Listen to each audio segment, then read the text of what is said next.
Thank you to our sponsors for today's video, EVCS, Ionna, InfyPower, and Eaton. This video is brought to you by EVCS 2025, the premier EV charging expo. From utilities to policymakers and tech innovators, the key players in shaping EV infrastructure are coming together at EVCS in Las Vegas on March 25th through 27th. We would love to see you there. Also, Ionna, North America's premier charging network. With unmatched commitment to elevating the customer experience, Ionna is opening America's roads to all EVs, giving drivers the coverage they need, the reliability they deserve, and the amenities they crave. Also, InfyPower, the largest EV charger module provider with over 3 million power modules running reliably worldwide. Their latest G2 collection features ultra-high power density and efficiency for EV charging and energy storage integration. InfyPower, innovation for your power. And Eaton. Eaton is a one-stop shop for implementing reliable and innovative EV charging infrastructure at your site. Across all applications, Eaton's EV charging infrastructure, hardware, and software gives you the scalability, flexibility, and intelligence you need to charge today and scale up tomorrow. Learn more at eaton.com/EVCI. Hello and welcome to another Out of Spec Reviews video. You join me at Rivian's space here in Austin, Texas. We're here visiting during South by Southwest, and you join me standing next to one of those cars that I think we can all agree we just want to have right now. This is the Rivian R3X. And in this video, I'm going to give you my wish list for the upcoming R3X. I've been lucky enough to spend well over 100,000 miles driving Rivian vehicles all across the country, off-roading, on track, towing, and really putting them through their paces. And now that we're getting into the next generation of Rivian products, the R2, which we already have a full tour of the R2 on this channel, and to me, really exciting, the R3 and R3X, we are going to now get this on camera for you. We're going to interview the head of design, Jeff Hammoud, who's responsible for the shape and color and trim and all of this stuff from his team. And then later on in the video, I'm going to share how I want it to drive, how I want the software to perform, everything that I'm really hoping they can get this thing to do by, let's just say, 2027-ish when it comes out on sale. So join me for the first video we've ever shot with the Rivian R3X. Well, guys, I'm sure you've seen the R3 on our channel when Jordan was actually at the launch. So it's not the first time that we've shown it to you, but it's the first time I'm able to present it to you. And man, am I excited. Well, first of all, just in case you really don't know what's going on in the Rivian sphere, it all started with that, which is the R1 product. So that's the R1S, the SUV. Alyssa, if you can zoom in all the way over there on the other side of this live radio broadcast happening, there's a Rivian R2. We already have a full tour of that vehicle live on this channel. That's going to be coming out next. And after that starts production and gets into the hands of consumers, and I can't wait till we get ours. That's going to be really cool to make a bunch of videos on that for you guys. This one is coming shortly after. Fingers crossed shortly. They've not confirmed timelines yet, but you can think 2027-ish is kind of what I'm hearing. And it's a little bit smaller than R2, same essential underbody layout. This one, not just the standard R3, which will probably be offered in rear drive. This is the all-wheel drive performance tri-motor ripper. So R3X basically, in my mind, means dirt road rallying. And man, does it look cool. I'm not going to focus too much on the shape and the design right now, because later on in the video, we're going to bring on Jeff Hammoud, who's responsible for the design team here at Rivian. But Alyssa, run around with me really quick, just so everyone can see. You've got that really cool Rivian light signature up front that I love so much. You've got a really nice wheel offset on the outside with a cool looking aero disc insert almost in the middle. Actually, it's very reminiscent to the standard R1 wheels over here. And you know, some of these final specifications and changes will probably alter between this design prototype to when it goes to series production. One thing that I think we can say was true, at least for the R1 line with Rivian, was that when they launched the prototype and they showed the design intent versions, the trucks looked pretty much the same when they came out. So my number one dream is just for them to make this. Don't change a thing, because I think it's nearly perfect. I actually really like that it's quite tall up here, quite airy, really nice shape, huge rear seat room as well, which is very cool. The charge port, by the way, is going to move. We'll talk to Jeff about that in a bit. It's going NACS, and it'll be on the driver's side. The rear of it's sloping, super interesting. I mean, I think this looks great. It's got a little bit of like Model Y vibe almost, with this huge red light going on back here. And I mean that in the most complimentary way possible. I'm not sure what it'll look like at the end, but at the end of the day, Jeff will walk us through the design. Rivian's been kind enough to let me actually sit inside. And before I do that, if you take a look at the door card here, you'll see all this really intricate materials that's happening. The flashlight's still in the door. This one's really a one-of-one prototype, but look at this interior. Really bold, really cool. And of course, there will be different color and trim and different specification options as time goes on. But to me, I would spec it just like this. Maybe I would choose a slightly different exterior color. I think it's great for a communication color, but for me personally, I would probably go for, I don't even know. I feel like you got to get something like this in a fun color. So let me just hop in really quick. First time sitting in this thing. Holy smokes. What a view. Actually, do you mind if I bring the viewers over here, Alyssa? I'm going to steal the camera from you. Thanks for doing that. And just to show you guys, this is the view out the front. So from eye level, that's it right there. You get this very similar to Rivian R1 flat hood that goes out, which is fantastic. Great airy placement around, very few blind spots, which is great. So it really should be easy to place this wherever you need to on the road. I'm not digging the flat bottom and top steering wheel. I always prefer a round wheel or just a flat bottom wheel, but perhaps that will change as production comes. I just think do whatever Porsche does with wheels, and they make round wheels, and that's how it should be done. So that's my impression. My one request, Rivian, don't do the flat top wheel. We'll see if they do it or not, but it is easier to read this gauge cluster with a squared off wheel up here, so I could see the trade-off there. But from a driving perspective, round wheels. Nice display over here as well with the typical fantastic Rivian software that just gets better over time with software updates. And I'm gonna run through my wish list for what I want this to have. I want to run through my wish list for charging and thermal performance. Man, these seats are cool. At first I thought these were holes, but they actually have like a little fabric set in there. So overall, really cool. Alyssa, you showing me something, or are you just checking it out? Touching. She's touching it. So it's really nice materials through everything. I don't know how much of this will make it to production, maybe the whole thing, but in general, just so sick. Beautiful cabin. Love the dark headliner. Think this is the way to go. So ultimately, 10 out of 10 to Rivian. Even just for making a design prototype like this gets me excited about the car. And so here, I'm going to hand that back to you, Alyssa. A big thank you to Rivian for letting me sit in this one and get to experience it. I'm not going to slam their door shut because I don't want to break the one-of-one prototype.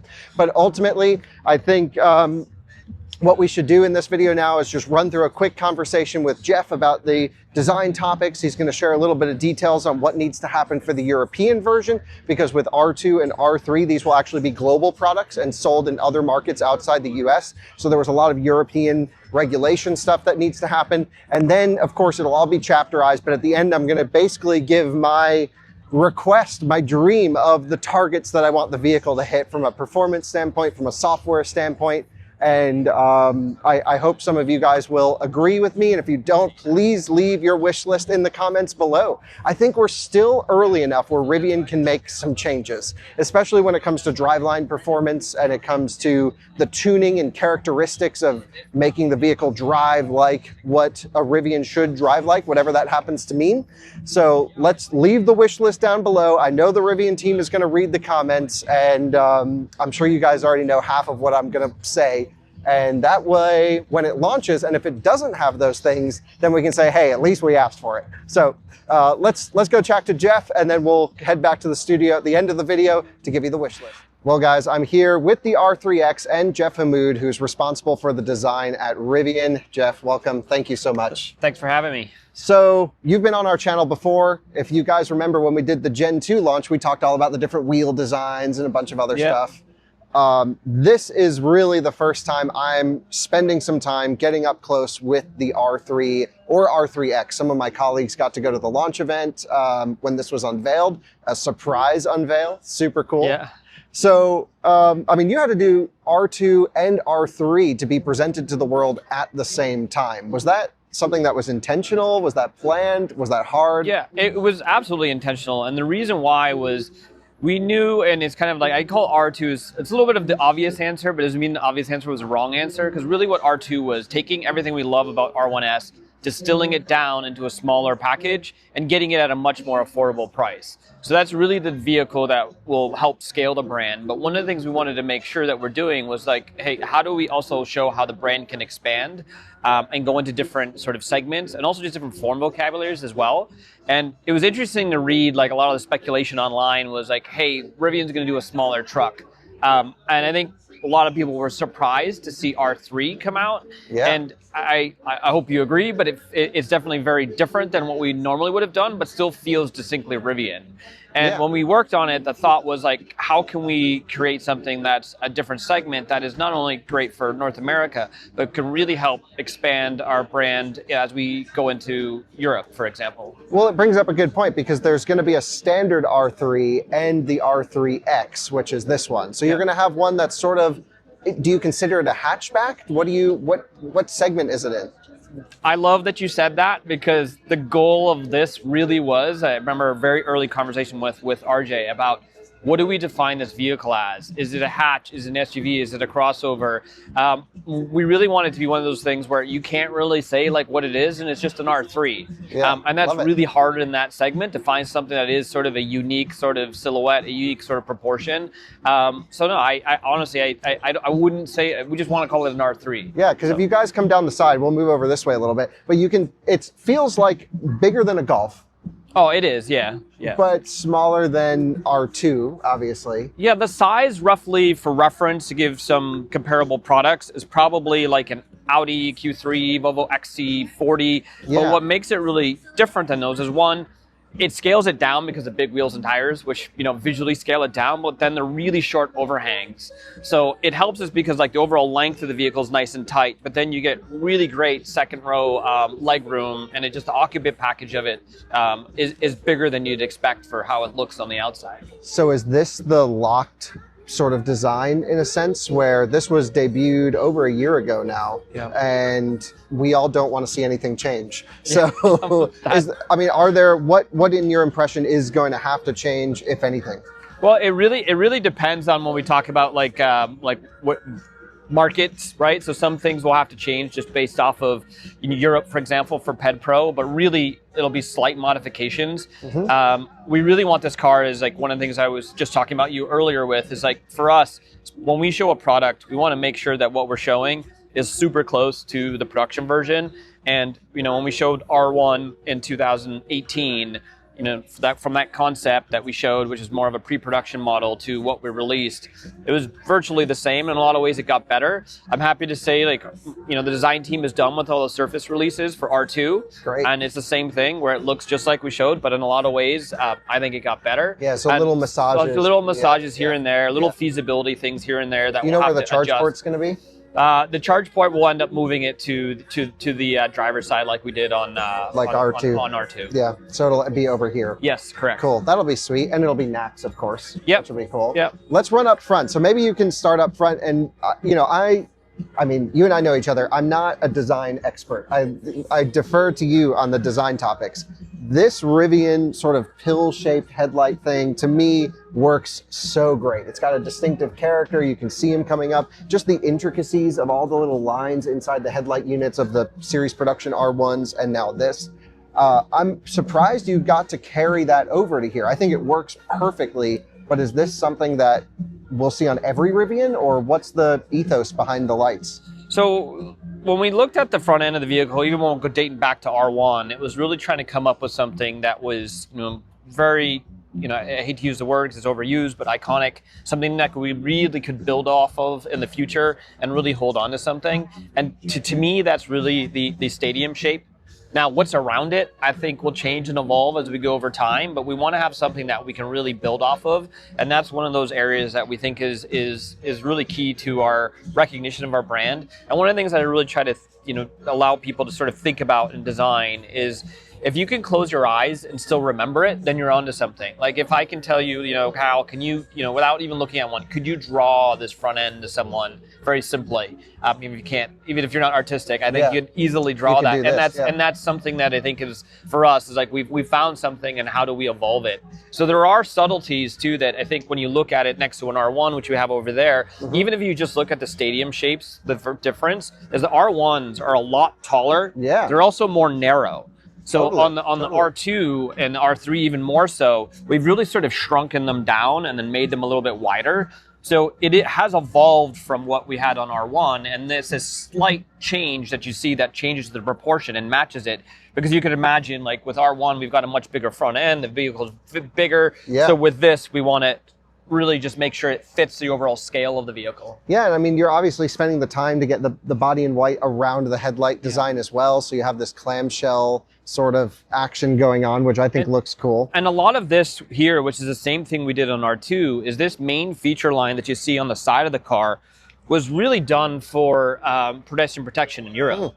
Because if you look at pedestrian protection, one of the things is when a passenger, a pedestrian hits the vehicle, you need a certain amount of clearance for the hood to basically compress. Yep. So for us, we know that it was like a lot of other manufacturers as well, the cut line needed to be on the side view. So instead of letting it be an afterthought, we really incorporated it into the design. So it's the main body line that goes through the vehicle, but then also creates a graphic for the top of the headlights. So it's interesting. R1 obviously was a North American product. Yeah. Now you're going for a global product, which means you have to fit into all these different standards. Correct. Are there other examples of the Euro stuff impacting this?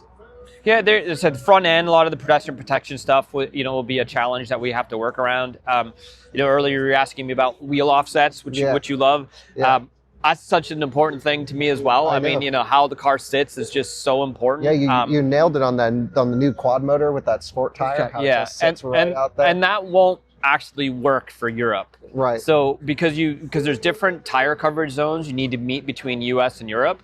So great for US, maybe not as good for Europe, but our plan is I would like to have this different flares for Europe and North America. I think so that way sense. You can meet the coverage points for Europe, and then for US that it stays, nice and flush. That way it's like you could do one set for everyone, but I think there's one area that I really think it's worth the little extra spend to differentiate between the two of them. 100%. Where it's legal, give us the Yes, exactly. Love that.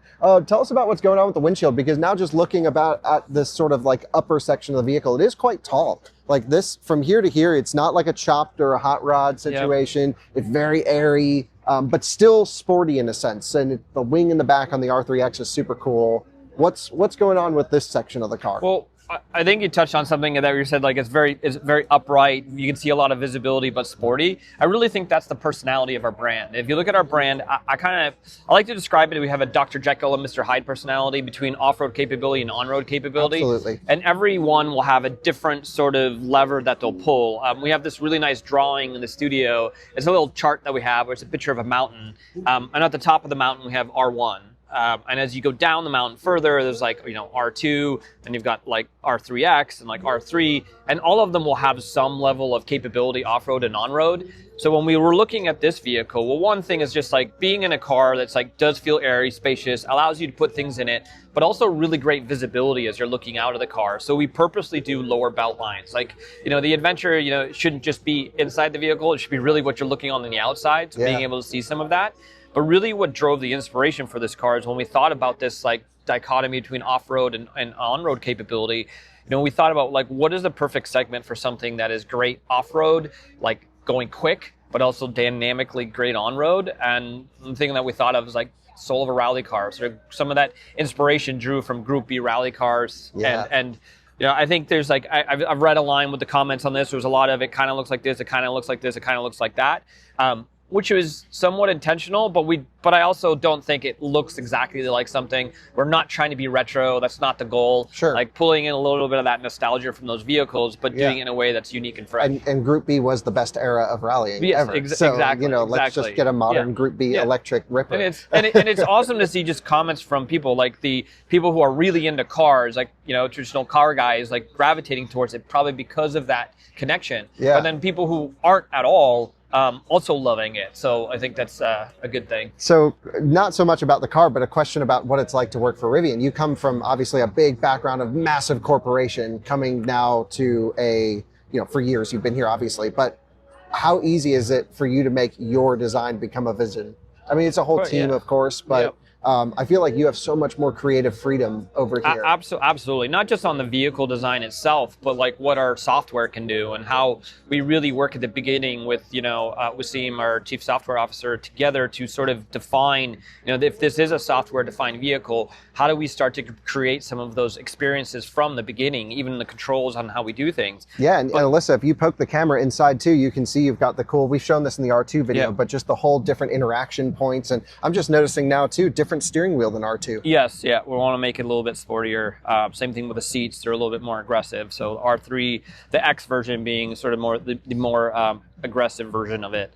But to answer your question as well, I mean, it would be really hard for me to work somewhere else after working at Rivian, just because of the creative freedom we have, and it really a lot of it comes down to RJ. RJ is a big design guy, and he knows the importance of it, and a lot of the decisions we make on what the cars are, there isn't a big amount of sort of democracy on that. It's kind of just me and RJ for the most part. That's pretty amazing. Yeah, it is. That's really cool. Which makes my job a lot easier. So I mean, you have friends I'm sure that work in design in other big corporations. Do they ever come to you and are like, how do you guys do it? Because it's such a small team relative to other entire departments of major corporations that have their own buildings. I mean, it seems like, and it's not like a small task. You've had to design that and this kind of at the same time as you're ramping the company. That's pretty impressive. It's a lot of fun. I said that would be why we're able to move really quickly, is because we have a smaller team, and there isn't a lot of it's a double-edged sword. You don't have a lot of processes, so some things you wish there was for them, but on the other end, the positive way more outweighs the negative in terms of our agility to move really quickly and make decisions on things like that. And there's few people in the company that really make product decisions. And yes, of course, we use data. We listen to a lot to our customers. I'm sure you've seen call Wasim, our chief Reddit officer, because he's on there just reading the comments. He lives on Reddit. So for us to be able to continually evolve the product based off of customer feedback, but then also our own intuition is really exciting. So one last question for you when it comes to the shape of the vehicles. Rivians have this very boxy, very strong front end. It can't be good for efficiency. So how do you balance needing to get the range targets from the marketing team that are probably pushing you to say, hey, we want 400 whatever miles out of it, versus making sure that you have, you're sticking to the Rivian DNA that you've created, and to also get the aero figures that's needed? Yeah. Well, it's like aero is, we spend a ton of time with the aero team, iterating a lot, spending a lot of time in CFD, doing it through, analysis, but then also doing wind tunnel testing. So you said, you talked about pretty tough, bulky front end. And that started with R1. When we looked at R1, we knew it's a truck and SUV. So we knew we didn't need a big grille, but another way that we had to want to communicate strength is it's got a horizontal hood and a very vertical front end. Yeah. But you would never, I don't think a lot of people look at R1T and say it looks, it's an aerodynamic vehicle. Right. But it's the most aerodynamic truck out there. It's we've seen it in our testing. Yeah, sub 3 for CD, which is really amazing. So we do spend a lot of time with the engineering team on and working with our aerodynamic team to really tune a lot of things. And there is a lot of work that goes into it. Now, would we say in every class we're going to be the most aerodynamic? No. So that is one of the trade-offs that we tend to make. And a lot of that isn't just the shape, but it's ground clearance, wheel and tire size does affect some of that. Doing the squared off but even our R2, yes, we knew we wanted to keep that two-box silhouette, but we spent a lot of time. If you look at R2, it's got this aero pass through that the roof does drop down, but the way that we've designed it, it gives you that two-box appearance and sort of maximizes the volume. So we do spend a lot of time in aerodynamics, but I do believe it's no different whether if you just ignore vehicles like ICE versus EVs, just in traditional combustion engine vehicles. Some vehicles are designed specifically just for aerodynamics, and some don't care about it at all. Sure. So it's a matter of choice, right? Yeah. So we know that there is going to be some aerodynamic losses through this two-box silhouette, but we think the trade-off is worth it for us to offer a differentiated product. But it is still really important to us because the amount of money you'd have to spend to make up with it in batteries is very different than just getting the body to fit there. So there's a lot of work that goes into it, and whether it's the pass-through spoilers. I mean, we have these air pass-throughs that are on the sides, but also on the front. The amount of work that goes into the underbody, it's a lot. So I wish we could show more, which I would love to, show more photos of the vehicle underneath. Yeah. Because it's pretty amazing how slick they are. When it launches, we're gonna get it up on a lift. We can go through the whole aero path under the vehicle, so it should be really fun. I mean, they look like race cars underneath. Yeah, so it's pretty impressive. Yeah, I mean, the whole thing is just so sick. I mean, this is what pulls at the heartstrings for me, and it's purely from design.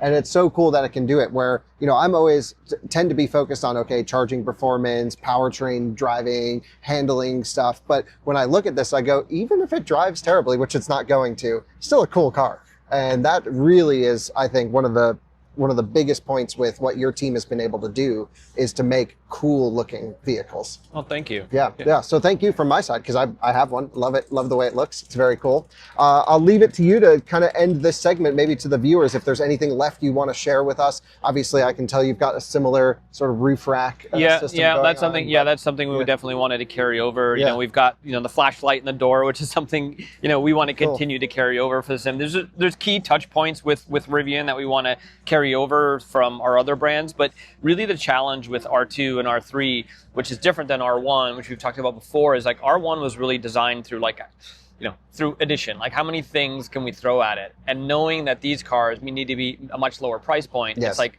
what are the things we're going to say no to? And really balancing that, and that's where I'm really excited for R2 and R3, because I think we've hit that sweet spot. And you talked about the driving dynamics. I mean, it's something for this car. This one is our goal is to be the best handling on-road version of the R1 lineup. So. Yeah, can't wait to slide it around. I mean, this thing just with some opposite lock is going to look amazing in some cool still photos. And then we have even debates. It's like, which version would you rather have, the rear drive version or the the all-wheel drive version? Yeah, either one should be fun. Yeah, that's good to hear. Well, thanks for taking the time. Congratulations on really building a great design lineup of vehicles now. And can't wait for more. Can't wait till this thing, I'm able to buy one. We're not done. We've got a lot of things in the studio that we're working on as well. What's next? What's coming? Anything cool? Some really cool stuff. Unfortunately, nothing I can talk about, but expect more. So we're always thinking 4 or 5 years ahead in the design studio to make sure that we're getting some of that built in from the beginning. Nice. Well, thanks, Jeff. Appreciate it. All right, guys, we're going to go back to the studio now, where I'm going to give you the wish list from my side on the R3X. Well, guys, now it's time to tell you what I really want to see in the Rivian R3. And the first thing I think we should just discuss is, this vehicle's still a couple years off, and I think that should be enough time. Obviously, Rivian's going to get through R2 first and get that start of production and deliveries happening. That's happening very soon, so plenty of content to come from our side on R2. But from an R3 perspective, I think they need to launch this vehicle as mostly baked. If you guys remember, when I took delivery of my Cybertruck, it was promised to have so many features: basic autopilot, a light bar, all these other things. The list goes on. And it took about 9 months for Tesla to finally sort of deliver on what I paid for when I initially purchased the vehicle. And I made a bunch of videos on okay, I can understand a new vehicle launching with some maybe non-critical or non-major components being in there at launch. But the Cybertruck was just egregious. It was really bad. They pushed it way too far. And the vehicle, the R3 needs to launch mostly fully baked. The R3 has to be dialed. And what I mean by that is don't worry about putting games on the screen. Don't worry about, little things like that. It just needs to have mostly functional driver assistance, mostly functional charging. We really want to see a nearly fully baked package at the time of sale. The next thing to discuss is this is going to be cheaper than the Rivian R1 line. So what can they decontent? What can they take away without really losing out on the user experience? And to be totally transparent, I don't really think there's much that they can take out without making the Rivian ownership experience worse. Obviously, the biggest one that comes to mind is the suspension system. So we know probably 99% chance it's not going to have an air suspension with hydraulic, basically replacement for sway bars, and some of the crazy capability the R1 has. And there's a lot of money there that can be taken out. But like things like a driver display, it has that. And what about the Matrix headlights? Well, cool that the R1 has it, but R3 should also have stuff like that. And I think the best way to maybe equate how I hope Rivian does this is actually kind of what Tesla does with Model S and X and then Model 3 and Y. Functionally, a Tesla Model S and a Model 3 accomplish pretty much the same thing. They both have heated and cooled seats with a heated steering wheel as standard. They both have great driver assistance with the option to then purchase FSD for the same price on both. And there's really, other than the size and the suspension system of the vehicle, not much decontented from the S down to the 3.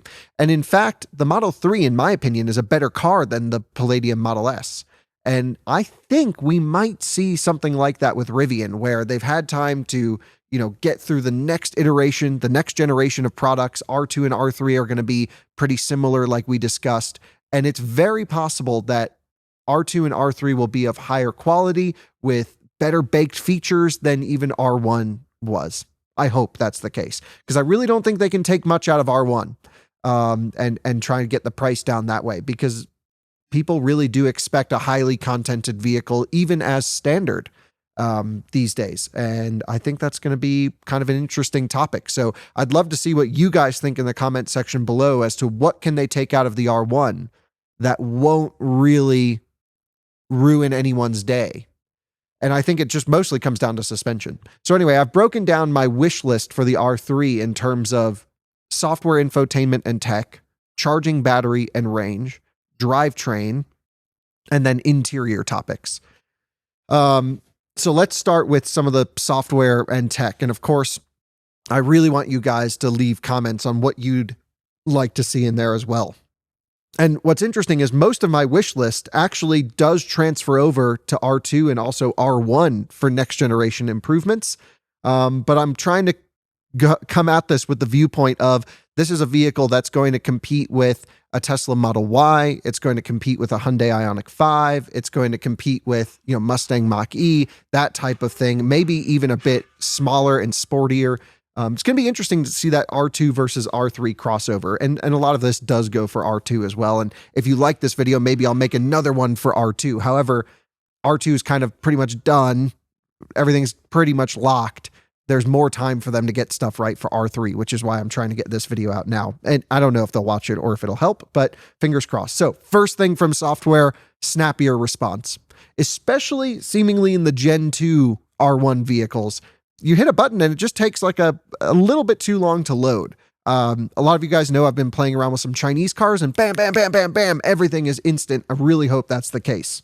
The next topic would be vehicle to load. Now, I think anytime you do a vehicle to load or vehicle to home or any of these types of features, especially for when you're trying to charge another electric car, it's a very unique use case for us. But even friends of mine with Lucids and others, Cybertrucks, use this feature a lot. I really think it's important to have an inverter in there that's capable of 40 amps continuous. So I think the wall out age of V to L, that's been a thing for years. Even combustion cars have that, where you can get a wall outlet plug in your car and do, 500 to 1.2 kilowatts. Getting 40 amps, 9.6 kilowatts out of the vehicle, that seems like the right number for a vehicle to load. The next topic that I really want to see in R3 is at least the option for a bangin' sound system. It has to be good. It's a real problem with the R1 vehicles. My Rivian is a Meridian system. I have an early one. Sounds great. It needs to be at least that, at least for an option in R3. I think Rivian really messed up the sound system, both especially on the standard, but also the premium version for the current generation of trucks. They can't make that mistake again. This vehicle's going up against other vehicles in the category with amazing sound systems. It has to be great. And what I mean by that is powerful, giving you a spacious interior. I would lay off on some of the Dolby effect stuff. To me, it doesn't work. Some of my friends love it, but I have never found a good listening experience with the Atmos stuff flying around everywhere. Just give us a really nice, high quality listening experience. And I think that's good. From a USB port perspective, we need higher power USB ports. So that would be 65 watt, at least one 65 watt port. I mean, I think ideally you would have one 100 watt port, and then the rest could be like 45 to 65 watts. But none of this like 15 to 25 watt USB-C port stuff. We need some power. People are running MacBooks. The new generation of phones are charging faster and faster. And it's just great to have high power, exportable power on your vehicle. The next topic with charging is a wireless charging pad that not only works, that doesn't activate the key card every time you put your phone down, like Gen 2 still does. It pulls up my Apple Wallet every time I put it on the wireless charger in a Gen 2 Rivian, but also cooled. In Porsche vehicles, in pretty much every Chinese car from the like $19,000 and up range, they have a vent that actively has a fan, and it cools the phone while wirelessly charging, and it turns your wireless heater into an actual functional charger. And we've started to see 50 watt, 65 watt wireless charging in some Chinese cars. I think 25 watt wireless charging is probably fine. That's just my guess. And if you need more, you can hardwire in. The other topic comes down to the camera system of the vehicle, something R1 has, but I really hope they keep an R3 maybe as an option, but having a 360-degree view camera standard would be really nice, especially for a vehicle that's going to be much more urban focused on tight parking spaces, even in the European market. It's just great to have that 360 cam, front bumper cam, other things. I really hope it has that. And heated and cooled front seats as standard. I think it's okay to do heated rear seats optional, but heated steering wheel should also be standard. That's just my impression. So that's kind of what I was thinking from a software and infotainment and tech perspective that's more hardware focused. I think a lot of my opinions on this car are coming down to, assuming that it's going to have very similar functionality and capability to what's in the R1 vehicles already. So I think they're going to take kind of what's best of what's already there with Rivian, which is why I'm not reiterating a lot of that. And then these are just the little small things I want to see in here as well. A topic that fascinates me the most, you guys know, is charging, battery, and the range topics. So again, there's been no communication on the battery pack sizing for these vehicles yet. We do know that they're going to be using a 4695 cell or 4690, but I think it's 4695, basically a real juicy fat cell, which worries me from a thermal perspective, because you could develop more hotspots inside of the cell. So I think that's going to be a real huge focus, is on the thermal management of the battery packs on these, especially for R3X, where you're going to be driving it hard, charging it fast, back to driving it hard. And that is a car that is really tingling the senses of car enthusiasts who want to drive fast and drive hard. So that's my impression there. So I'm thinking we're going to need a small and large battery pack option. Probably the small battery, just rear drive, make it the least special. I think it's good to have an entry-level vehicle, probably in the region of 58 kilowatt hours would be my guess. And I think that should be LFP. I really love the idea of a standard range LFP option, because having LFP actually makes the smaller battery less annoying, because you can full charge it every day. It has so much more cycle life. Yeah, you don't want to leave it at 100% all the time, but it's just so much more durable. You can full charge it, full drain it, and that really does help with utilizing as much of the installed capacity as possible. For the big battery pack, I think it needs to be at least 85 kilowatt hours or so. It needs to be in that region. And the reason I say that is Model 3 and Model Y use an 82 kilowatt hour pack. I'm going to guess, based off the shape, this is going to be less efficient. And those vehicles can't even... Well, those vehicles can, Model 3 can for sure, but Model Y, we just did a range test of the new one, and it did like just about 300 miles on the highway. And I think this vehicle needs to do, not in the EPA testing, but at highway consistent cruising, at least 300 miles of range at 70 miles an hour in normal conditions. Obviously, wintertime, massive headwind. Yeah, there's always going to be weird situations, but it needs to be a 300-mile highway range capable vehicle. And then it comes down to the charging perspective. And, while there's two different battery packs, I think the 10 to 80% time needs to be at least 20 minutes or less. That's where the industry is settling. That's where the new stuff that's coming out seems to be going. Of course, that's twice as long as the market leaders. So I feel like that should be an easily attainable goal. The market leaders in charging, Zeekr, now BYD, actually, they're doing megawatt charging on their cars. Crazy. They're going 10 to 80 in under 10 minutes. That's probably a lot of development cost and potentially some longevity risks. I'm not sure. But I feel like if you go twice as long as the market leaders, that feels pretty comfortable to me. 18 to 20 minutes feels right for a 10 to 80 for a car that's launching in a couple years. Actually, in fact, it feels right for today, but certainly in a couple years, it needs to charge way better than the R1 vehicles do today. And to sort of quantify that range and charging metric, we do something called the 10% challenge on our networks and on our testing channel. And what it is we look at the road trip range of the vehicle, which means when you get to a charging station at 10% state of charge, how long, you charge for 15 minutes, how far can you go after that 15 minutes? And that's what a typical, top up stop would be on a road trip where you're hopping charger to charger. 15 minutes feels about right for me. And I think it needs to do at least 100 miles in the 10% challenge. Closer to 130 range is what I think would really make this a fantastic car. And I recognize the fact that most people AC charge at home, but especially as the prices come down on these vehicles and more people are potentially going to be living in condos and apartments who can afford something like this, and it's smaller, it's easier to park. Home charging is going to be far less prevalent on R3 and R2 owners than R1. Probably a high percentage of R1 owners own their own house. I know people who don't, of course, that drive them, but just as the prices go down, typically what we find is the availability of home charging goes down as well. So having really fast preconditioning with great charging performance, and I would consider 20 minutes, 10 to 80 to be great charging performance. Anything longer than that is just annoying. Yeah, and then I think the two other topics on battery and range comes down to the thermal management of the battery pack, a major problem with R1. This needs to be solved for R3. And I think there's one metric that we can use, which is on the hottest day of the year, can it handle a race to Vegas, which is when we drive from our office here in Colorado, northern Colorado, to Las Vegas. It's like 800 miles. It can get really hot in Utah and Nevada. And if the vehicle is limiting its charging performance, taking really long time to charge, R1s, when they get really hot, actually start to limit climate performance inside of the cabin while charging. So you leave it in dog mode and then the vents start blowing warm air and you're like, what the heck? It's 110 degrees outside. Don't make the cabin warm. And it has to prioritize battery cooling or cabin cooling.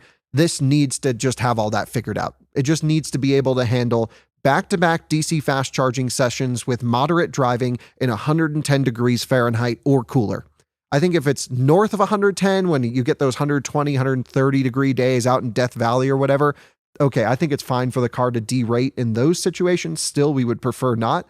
But 100 to 110 with hard driving is very common in America in many regions. And it needs to just handle that. That's Earth. Design the vehicle for Earth. We get hot, make it cool itself. That's all I can say about that.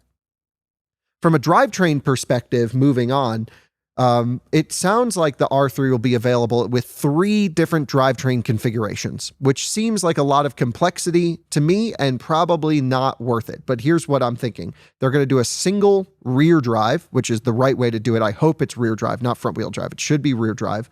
A single motor, a dual motor, and a tri-motor. The single motor standard battery pack, I think, will be probably the volume seller for most of Europe, probably not so much in the US unless they do a really cheap lease on it, but I think that can make a lot of sense. The dual motor configuration should have a juicier rear motor than the front. What I mean by that is they should not be equal power levels. Put a smaller or software limited power on the front, give us all the power on the rear axle, because I still think so many people buy these dual motor all-wheel drive, sort of the long-range all-wheel drive variants, who are keen drivers and appreciate a balanced vehicle, appreciate having more power on the rear axle. And I think to that tune, R3 is, while it's not going to be a hardcore off-roader like a lot of R1 vehicles are, I still think there's a really important off-road edge to this vehicle, dirt road edge, snow driving edge, where the dual motor still needs fully defeatable ESP. It needs to have a limited slip differential in the back at minimum. And I think that could work really well. And then they've said they're going to do a tri-motor for R3X. And perhaps they're just going to take, sort of that front motor out of the quad R1, the new one, which is the smaller version of the quad, and put that in the rear. Maybe it works if you have off-the-shelf components already, but I don't think it's really worth it or of a huge benefit to consumers to go for a tri-motor over a dual motor, like what they could do with a dual motor. Like, to me, a dual motor with a limited slip diff in the rear would be all this vehicle needs over the tri. And the main reason I say that is Rivian has just proven up to this point, and I just did a video on this last week, that they don't do much torque vectoring. Like, they have 3 motors, 4 motors in the new R1s now. They don't really do anything magical with the tuning on there. They just kind of tune them to output the same amount of power. Yeah, occasionally you'll see a little thing happen, but it's nowhere near what they could do. And if they're going to basically take the same approach for R3, where they put 2 individual motors in the back, one, it actually leads to a worse driving experience in some areas because you'll get inside wheel spin. You can't send the extra power of that motor to the outside of the vehicle, which is why I love mechanical differentials so much. Having mechanically unlinked motors means the engineering time, the engineering resources have to go up significantly, and the tuning has to be really done well. I actually think the easier solution would be to make R3X just a really juicy dual motor, put a giant ass motor in the rear with a big motor up front as well, and have a mechanical situation in the rear. You can even do mechanical torque vectoring if you really wanted to, but I don't know. I think a standard LSD would work fine. And you're actually going to get a more predictable, maybe even more fun driver experience. So yes, they can do some really magical things with tri, but I really hope Rivian doesn't put the tri motor in R3X without the tuning time required, because that's something they did for R1, and R1 owners aren't going to be doing like sliding around the track and sliding them on dirt like I showed in the last video. I recognize that, but I think R3 owners will, especially R3X owners. And that's where more complaints will come if they don't get it right. So I think that's important. I also think for those enthusiast drivers, having higher slip targets when you fully disable traction and stability control is important. I also showed that in my recent videos where you'll get an R1 sideways and you'll floor it, and even with traction control off, it limits your power. And I'm like, what is going on here? This is crazy. Let me do what I want to do with my vehicle. When I say off, give me freedom. Now, don't give me, I think it's important to not just give a complete unlocked powertrain, because you can get insane wheel speed with these electric motors, but it definitely needs to have higher slip targets than what they currently have now. And then unsure if they're going to go brake-by-wire or keep it hydraulically linked brake pedal. I hope they don't go brake-by-wire. I think Rivian's shown that they're really good at tuning the vehicle to the 90% region, but so far they have not proven they can get that last 10% of just final detail and quality done. And with a brake pedal, and especially a brake-by-wire situation, it requires so much effort in dialing in that pedal. And if they're not going to spend the time again to tune it and dial it in and do everything, I think keeping it like the R1 is, where the brake pedal is just a natural feeling brake pedal, that's the best solution there. And I hope they just go for, at least on R3X, a pretty aggressive pad compound, nice high temp fluid. I would even like to see stainless braided brake lines from the factory on R3X, but even on the standard R3, I mean, sure. And that's kind of it from the drivetrain side from my side. I think their new oil-cooled motors are really good with thermals. They just need to work on battery pack temperatures and also the tuning of everything. On the interior, I think R3 is going to be a lot smaller, of course, than R1 and similar but smaller than R2. So I think it's important to have creative storage. And this is also going to be a vehicle that I think a lot of outdoorsy and fun people and folks with a sense of humor, or, just like really cool people, are going to buy this car. And I think you also want to have like a bunch of accessories that they can personalize it with. So I'd love to see, built-in dog-related accessories and outdoor-related activity accessories and sports stuff. And other things like that. Like just, I think they could have a great third-party product line, but also built-in really cool things like they could have a trash can built into the car. Volvo does that, for example. They have like parking ticket holders in some of their vehicles too. Just like really creative storage things. And actually the car brand Skoda is leading in this category. They have like umbrellas in their door pockets, like a Rolls Royce. They have like really cool stuff.